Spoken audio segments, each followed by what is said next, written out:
แผนกตำรวจสิ่งแวดล้อมปกส.แขวงจำปาสักมอบซากเสือโคร่งที่ยึดได้ในแผนกกสิกรรมและสิ่งแวดล้อมแขวงจำปาสักในท้ายอาทิตย์ที่ผ่านมานี้อยู่ที่ห้องตำรวจปกส.แขวงจำปาสักแผนกตำรวจสิ่งแวดล้อมปกส.แขวงจำปาสัก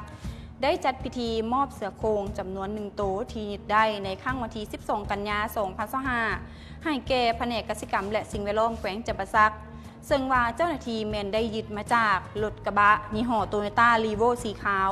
ทะเบียนกล4787นครหลวงจันทร์ซึ่งว่ารถกระบะสีขาวทะเบียนแมน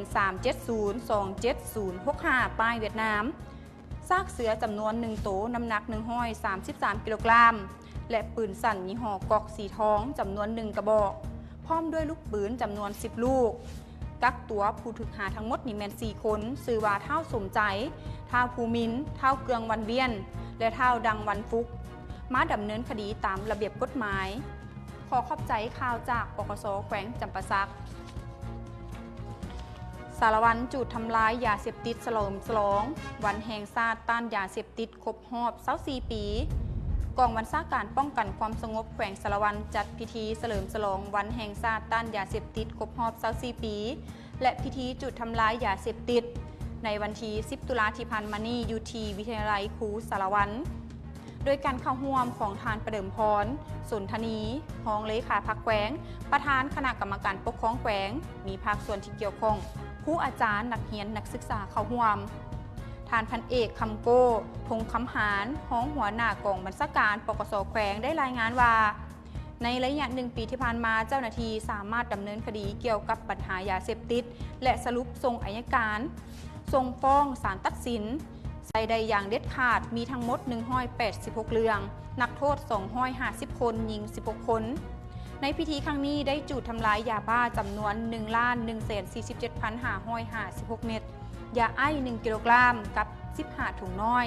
ยาเค1 ถุงน้อยเฮโรอีน8 แท่งและต้องขอบใจภาพข่าวจากทิลานีโคตรโยธา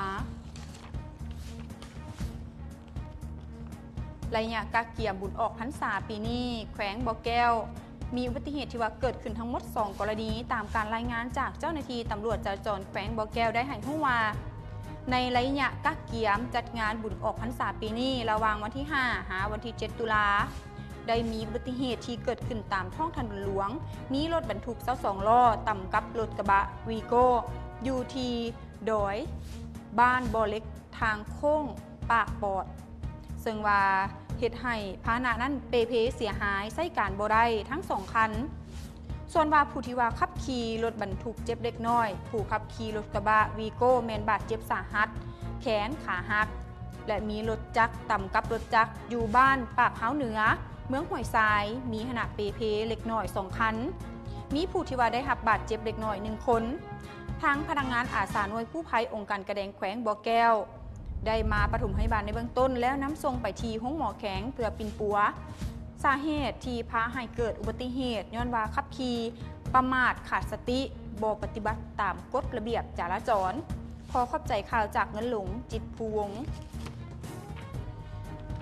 งานมหกรรมกีฬาแห่งชาติครั้งที่12จะจัดขึ้นในมื้อวันที่15 พฤศจิกายน 2025ในวันที่12 ตุลาคม 2025นี้ทานอาจสะพังทองศรีพันดอนเจ้าของนครหลวงวิจันทร์ประธานคณะกรรมการจัดงานมหกรรมกีฬาแห่งชาติครั้งที่12ได้แถลงข่าวต่อกับสื่อมวลชนเกี่ยวกับการกักเกี่ยมงานมหกรรมกีฬาดังกล่าวนี้ซึ่งว่างานมหกรรมกีฬาแห่งชาติครั้งที่12หรือว่านครหลวงวิจันทร์เกม 2025จะจัดขึ้นอย่างเป็นทางการในมื้อวันที่15 พฤศจิกายน 2025และจะปิดลงอย่างเป็นทางการในมื้อวันที่25 พฤศจิกายน 2025และหลังจากนั้นจะสืบต่อเปิดงานมหกรรมกีฬาคนพิการครั้งที่4ซึ่งจะเปิดขึ้นในต้นเดือนธันวาคม 2025และมาฮอดปัจจุบันนี้ได้มีการกักเกี่ยมหลายด้านแม้นมีความพร้อมแบบรอบด้านหลายกว่า95 ส่วนห้อย